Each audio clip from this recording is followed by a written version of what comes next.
Welcome to Creative Leadership with Heart, the podcast where we dive deep into the world of creative leadership. I'm your host, Rico Nasol. Join me as we explore the transformative impact of heart-centered leadership in today's creative and design organizations.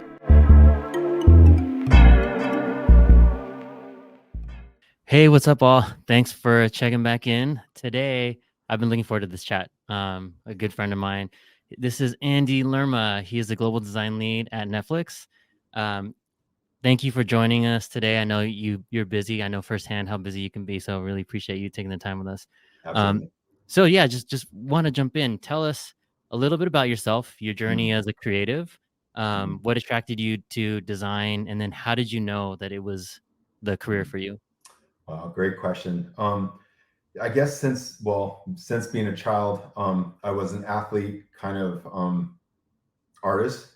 And when you're an athlete artist, they usually kind of say pick one because you can't really, back then in the earlier days when things were a little different, they cut the coaches and just mentors just made you pick one. And so I chose to be an athlete, although I knew that being in arts and just the visual design, because knowing that I had this visual, gift, I should say, that I was like, well, maybe someday I'll use it, but right now is not the time because I need to focus on sports. So I played sports my whole life. And then, I don't know, one thing leads to another where you're like trying to figure out your world of after high school. You're like, what am I going to do? And where am I going to go?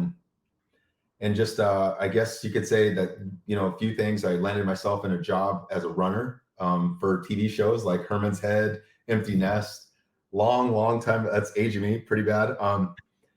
And I worked on these shows for a few years, and there was this thing called hiatus where you go on, I don't know, and I was like 6 weeks of paid time, and I was like, well, this is cool, but what am I going to do?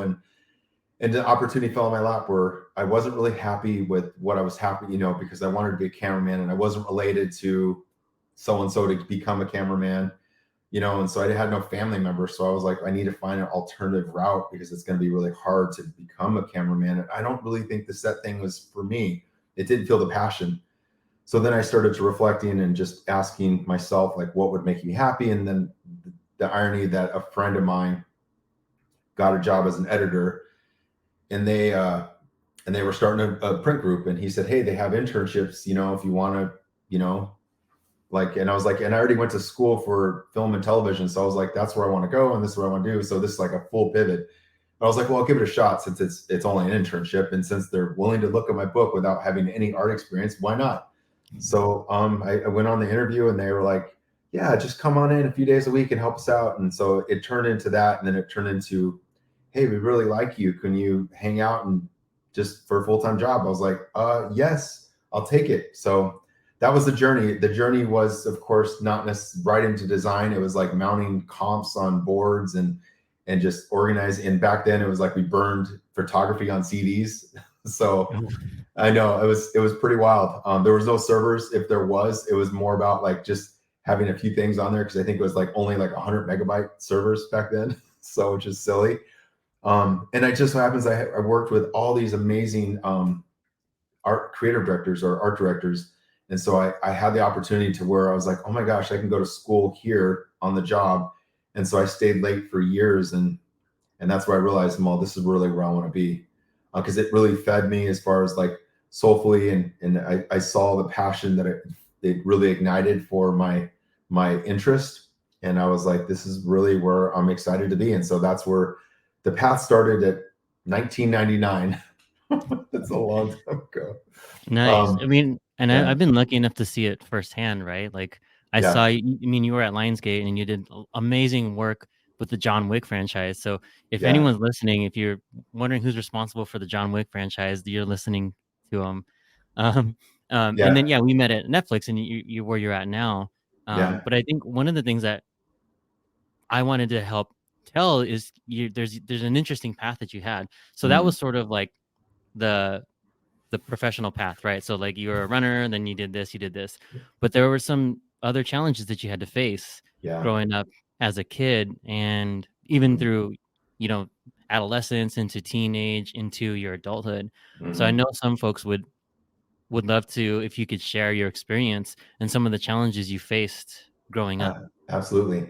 Um, that was second grade when I found out that I had a learning disability, and it wasn't called dyslexic back then. They just said you have a hard time reading, so you need tutoring. And so that's what I had. They stuck me in a small room, and I had tutoring for my whole life, until high school. And that's when I started to realize and that okay, I learned how to overcompensate, and so I think the overcompensating helped me figure out and get the once I knew I had the passion for something, then I knew that I can learn whatever it is that I can learn, which should be Photoshop or Illustrator or design, because I knew if I loved it, I would fall in love with it, and I would treat it the same way I treated sports, and of course, being a visual person, because you're a designer, it just felt natural. So there wasn't a lot of email reading or notes. It was more verbal and just like visuals. You know what I mean? Oh, that's what we want to do. Okay, then I'll design something like that. So knowing that I had this like a little bit of, let's just say, limiting situation. I just kind of I just navigated through always like finding myself into, like I said, overcompensating or finding people that were really helpful. Maybe it read stuff to me, but now we have programs called Speechify, which now they can read long emails to me or long memos. So, and iPhones now have a speech to text, which is kind of awesome, or, that you can actually hear long emails. So there's a lot of course, with this, I want to call it disability, this superpower. It's given me like another perspective and another lens to look through, to just be, to really be grateful for the opportunities that I get. And it's one of those things that yes, I did have this issue, and yes, it gave me a lot of I want to say trouble, to where I always felt different and didn't really feel part of. So I did fall into the years of early design, where I was using alcohol and drugs as a gateway to escape, and didn't know who I was because of all the traumatic experiences that you have as a kid. You don't know how to really face, difficulties. And so that was my outlet, is to, drink and use. And also too, you become really good at designing, thinking that it's all based on how effed up you were, or how high you can be to create something cool. And I was honestly really afraid to get sober, because I knew I needed to get sober at some point. But it's like, am I still going to be able to design? Can I still have that cool, aesthetic, and just like think differently? And I was really scared. It was an honest fear, Rico. And at that point, I said, it's time to get sober. And whether it changes my career or not, it was an opportunity for me to reflect and really build a new me. And little did I know, I was going to build a whole new version that I really should have been. As one of my sponsors says, is like, you're going to become your authentic Andy, I promise you. So, and on that journey, you find yourself and picking up a lot of amazing tools along the way. Yeah. Yeah, I mean, I would say you blew away like who you probably thought you could have been, Yes, right? And I absolutely. love that like it's a superpower. Like your learning disability wasn't something that held you back. Hmm. What it did is actually opened up new perspectives for you, Yes. which I love that like framing of that, because some people would Hmm. lean into that like, oh, woe was me kind of thing. Hmm. But you turned it around and said like, okay, well, I just have this thing I have to work through. Let me figure how I can use it to my advantage, right? And you found Absolutely. every way you could to turn it into an advantage, and I love Absolutely. that. Yeah. Um, and I'd like to talk more. Like, so what were the things that you were, because you're an amazing creative. I knew you post recovery, Yeah. right? So I Yeah. didn't really know you before, right? Hmm. So what were those things that you were afraid of, and like how did your mind shift to like, Mm. no, I don't need that anymore? Yeah. I mean, they always say, you're ready to surrender when you're ready. And I knew my life was, it was pretty much burning to the ground at that point. And I was like, well, if I don't change things, then I'm probably not going to be able to be a good father to my amazing little daughter that I had at that time. And that was part of the catalyst, is having that child. I get all sensitive when I talk about her, because that was partly why I got sober, is because I started to see her And I was like, okay, I can't continue this lifestyle if I want to be a good father, or, so I had to make a choice, you know, and I remember like knowing whatever the consequences were or the circumstances would become, I was willing to take that chance and just and just say, you know what, let's dive into this and figure out who I really am, and deal with this, limiting situation that I have, but make the best of it. And so that was when the beginning of the end started. You know what I mean? The new chapter where I get to lead a new life. That's why I now say I'm living in gratitude. So yeah, Yeah. it's truly amazing. Yeah, I was gonna get into that next. You beat me to the punch because this is Yeah, called yeah, creative leadership with heart, right? And the yeah. thing that stuck out, one of the things, and I've told you this probably 100 times already, that what set you apart from almost any other creative that I interviewed, because Mm, creative in Hollywood can be toxic. I yeah. mean, you've seen it firsthand at Lionsgate. I've seen Hmm. it firsthand working with like outside folks. But when I met you, you were one of the most humble, most like down to earth, and you do come from this place of gratitude. Hmm. um, can you talk about how, one, what got you to that mindset, and two, how has that helped you in your creativity and like in your career so far? Oh, great question. I For the first 12 years, I spent working at agencies and having different bosses and different creative directors that directed you in a way that probably wasn't the most pleasant, or nowadays would be definitely considered offensive, or other names. And so I had realized, this is probably not where I want to be, because if this is the way it's going to be for the rest of my career, this is not going to be fun, or what really I signed up for, as far as like feeling empowered to be my authentic self, but also feel like I'm being grilled all the time from a creative director, or the toxicity that you mentioned, because it is so toxic in that environment. So I was seeking something else. And so when this opportunity, and I knew the streaming service was kind of going somewhere, and I was like, and it was 2013, and I was like, you know what, I see something different than everyone, because I was working on theatrical, marketing at this point, and doing TV shows. So I was working at BLT at the time, like working on Batman, and just like Shutter Island, and Benjamin Buttons, like all these really big shows. But again, it's like you weigh do you want to live in a toxic environment and go to therapy every day because of how you're feeling, or do you want to work in an environment that really kind of embraces you and makes you the best person that you are? And I saw that streaming and home entertainment was, in digital service creative, which is like creating the artwork for the media on streaming services. I was like, you know what, and I saw that it paid the same too. So I was like, it's a lot less stress and the people are nicer. So I'm in. So I took this opportunity, and I applied for, or I got, I paneled for an interview at Lionsgate, and they hired me, and everyone's like, dude, you're going backwards. Why are you going to that home entertainment when you've been working on theatricals? Like, because I see something that no one else is seeing. I know there's going to be like a digital like floodgate that's going to open up someday, because I see that's where the marketing is headed. It's going to just be all online. And I didn't know that Netflix was going to be what it was, or Hulu, or Apple. I did know that I saw a world of digital just being the same component as marketing out of home. And so that's where I just took this challenge, and I guess I leaned into risk, and leaned into my intuition, and also I wanted to be happy. That was the main goal, is to just find my happiness, and the pursuit of happiness is, they call it. And I got to Lionsgate, and it was like a breath of fresh air. It was like I had an amazing boss. They gave me the freedom to pick jobs that I wanted to. I remember when they offered me the John Wick job, and everyone was like, "It's Keanu Reeves." Who I was like, "I'll take it. I love Keanu." Point Break, yes. Um, so then it just so happens that IP blew up, and I didn't know it was going to turn into three episode series. And I was going to be the guy behind all the home entertainment, and the road show, and all these amazing assets that we got to create, the steel books, and the special packaging. It was amazing. And so I guess you could say it's timing, luck, or intuition, but it might have been just following your heart, I think. And that's where I always say, follow your passion, and the rest always follows. That's what I tell my daughter. So Yeah.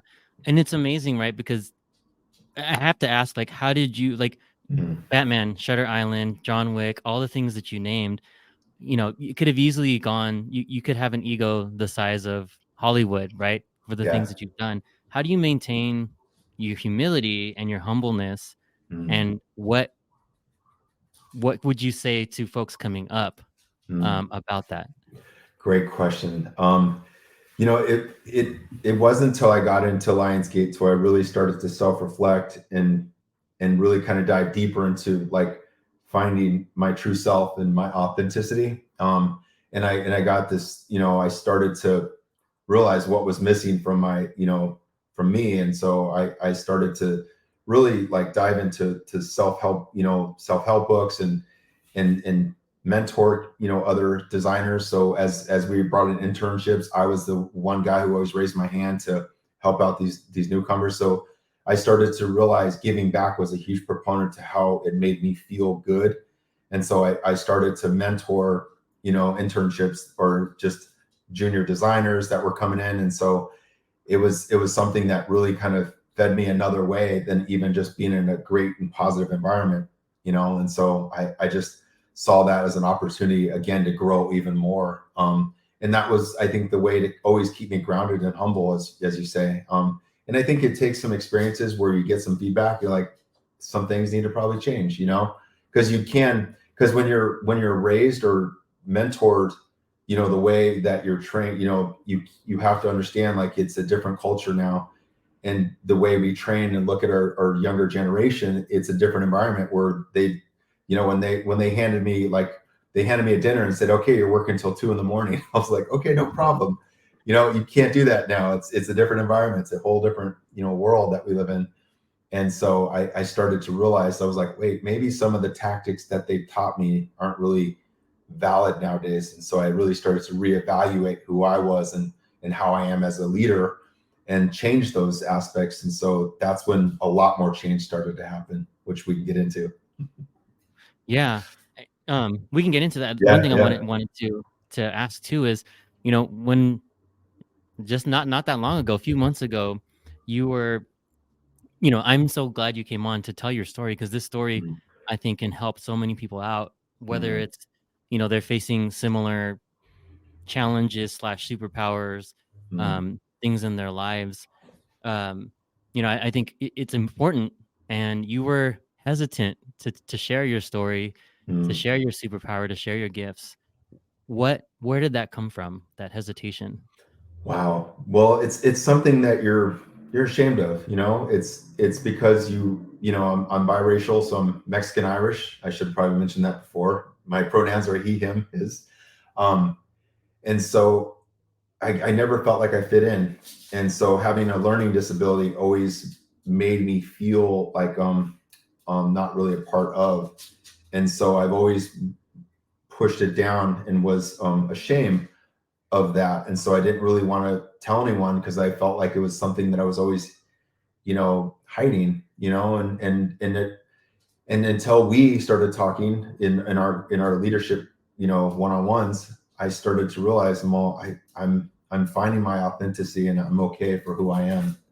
And I'm gonna and until we kind of discovered that maybe announcing it could be more beneficial to you and help others. And I was like, really? And that's when I think that the white light or some sort of shift in the universe happened, where all of a sudden now all these opportunities for me are available now to help others and kind of tell my story, and just like and just be proud about it, And so now I'm finally excited to share my story and, you know, happy to say that I've been living with dyslexic and this learning disability for, the last, 49 years. And, and it's okay, because I know that there's still opportunity for me. And when you have companies like Netflix and Lionsgate, that embrace you for who you are, and just see you as the person. As you said, I brought in gratitude into my interview. That's amazing, because that's one of the things I don't think any really leadership would ever, say to you. So it's always amazing to hear that, feedback. So yeah. Yeah, I mean, you've like I would like want to congratulate you, and I've congratulated you a ton. I mean, just as just you as a person and how far you've come just in general. Hmm. Like some people like who are probably listening to this hope to have a career as successful as yours. Yeah, Um, so I want to segue now into what you're up to now, because some of our conversations, you're doing a lot more work within the community. So can you kind of share? You told me a little bit about the ERG stuff. Can you share that and some of the mentoring and things that you're into now? absolutely. Can I hate to do this, but my dog is they're both at the Oh door. yeah, They're wanting out. go Can I go let them for out it. real quick? Okay, thank Yeah, you. yeah. Okay, come on. I'm sure everyone listening won't mind when Andy lets his dogs out. That's a good one. Sorry about that. Yeah, no worries. They kept making noise and scratching. I was like, okay, I'm gonna probably have to let them out eventually. Um, yeah, so it's now I guess the tides have turned and the shift is because I've announced this, the opportunity where people are, would you be open to speaking about your story?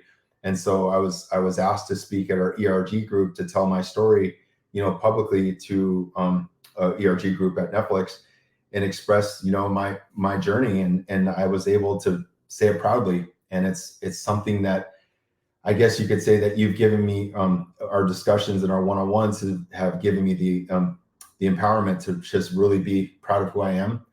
And now like all this all of a sudden now I get like this opportunity to be available to partnership with Making Space, which is another group that is creating opportunity for the accessibility community, and I get to be a spokesman and help them and understand what design means. So it's an amazing, it's just like you open the door and all the opportunity starts to happen. It's just a matter of like pushing open the door. I think that's the key, and you helped me do Yeah. it. So thank you. No, it was like, I mean, this is what I used to tell folks on the team, right? When I was Mhm. there is Yeah. I will present every opportunity. I'll open all the doors for you. You Hmm. have to walk through it, Yep. right? Yep. So Yep. all I did with you is really open the door. You walked through, and all of this stuff is because of you, Yeah. right? Like all the things that you're doing is because you're willing to share and you Mm. are wanting, you have a desire to help. So I can open doors, but you burst through it. You like jumped through it. Yeah. So Yeah. I'm proud of you for that. Thank you. And there's another thing that you're also working on that you didn't mention with some underrepresented groups. Can you talk about how you're trying to get more exposure for some groups in Hollywood? Absolutely. We're Netflix is collaborating with Otis College, and we're creating a pipeline for underrepresented communities that are people of color and also all demographics. It just so happens that a lot of people of color are not in the Hollywood business, and so or designers, for that matter, or work in advertising. So we created this curriculum with Otis College and Netflix where they brought in 18 candidates that are actually in a 14-month program. And they're going to have a paid internship for 6 months after the curriculum of 14-month program, and they get their opportunity and their life dream to come through, and we get to actually be their mentors actually as they go through the process. So not only do we get to be a part of it, but we get to also help curate their their dream and just help them understand what they're going through and just like be there as a support system. And it's just again it's an amazing opportunity because when you make yourself available, it just like I guess the opportunity of other people start to catch wind and like, hey, would you like to be a part of this? And they're like, yes, of course I would. So I'm just all about saying yes right now, and just I and then you look back and like, oh my gosh, I told my wife, I was like, I realized that I'm a part of like around 5 different things right now and all these different avenues of giving back, of being of service, and I've been wondering why I've been feeling so great, and I'm not doing it to feel good for the world. It's more or less for to what's feeling good in here, and it's just like it's really kind of fulfilling the cup, if you know what I mean. So yeah. Yeah. I'm gonna share something I didn't tell. I didn't ask you, but I'm sure it'll be okay, right? When Absolutely. even when we first started working together, Mm. your goal was a particular title or a Yes. particular job, and Yes. one of the things, and the reason why I wanted you on here is Mm. not only just to tell your story, but Mm. you are the epitome of like leadership shows up in so many different ways than a title, right? Mm-hmm. You don't need to be a manager or director, all these things. Like leadership really is how you carry yourself, how you bring others with you, how you make Mm-hmm. everyone around you better, right? Yeah. And if you asked me, you know, now what you wanted then, I would say absolutely you're in the leadership role you were made to be in, Yeah. right? Yeah. Because you Yeah. are like helping so many people get Mm-hmm. access. You're Mm-hmm. helping with equity in Hollywood. You're helping in so many ways. And Yeah. so I'm so happy to be part of your story, even if it's just a little piece of it, because of the impact you're having in the creative community. So Oh, thank you for from me and from everyone in the creative community. oh my gosh. Thank you. I mean, like I said, it's I just feel like when the student's ready, the teacher appears, and I feel like with all passions, it's an old saying, but it's so true. It's because when you're open for the opportunity for you to grow, then that challenge appears, and it just you challenged me to just tell my story, and just and also like you don't need that title change to make that announcement, you know what I mean, because you're already doing what you do. In fact, I was just telling somebody that story today because it because he's the person that I help kind of bridge the gap between him and our marketing team. And I was like, and I remember that story because it's like you don't realize that you're already doing something until someone actually points it out, and you were happen to just call it out what was happening already. And I was like, wow, you're so right. I don't even need this like title change to really call myself a leader or grow, because I'm already there. And so it's just it's amazing when you get to realize that, and be a part of that realization, Yeah. So Um, so yeah, we're getting close on time. I could talk yeah. for another hour if we could. Yeah. But one more thing, and Yes. then so this is if you've already provided a lot of advice, but if Mhm. you had a piece of advice that you wanted to give to Ooh. creatives coming up, what is the probably biggest piece of advice you would give to folks? Wow, there's so much, but I think one of the key components is don't chase the check, chase the passion. So follow your passion and the money will always come. Like it doesn't matter what are you doing. It doesn't have to even be in creative. It can just be, if you want to work at a department store, then you could be a manager, or you can, you know what I mean? You can do well in that fashion. So I always say to my daughter is like, just don't follow what everyone else is doing. Follow what's best for you and what makes you happy, because then your work doesn't feel like a job.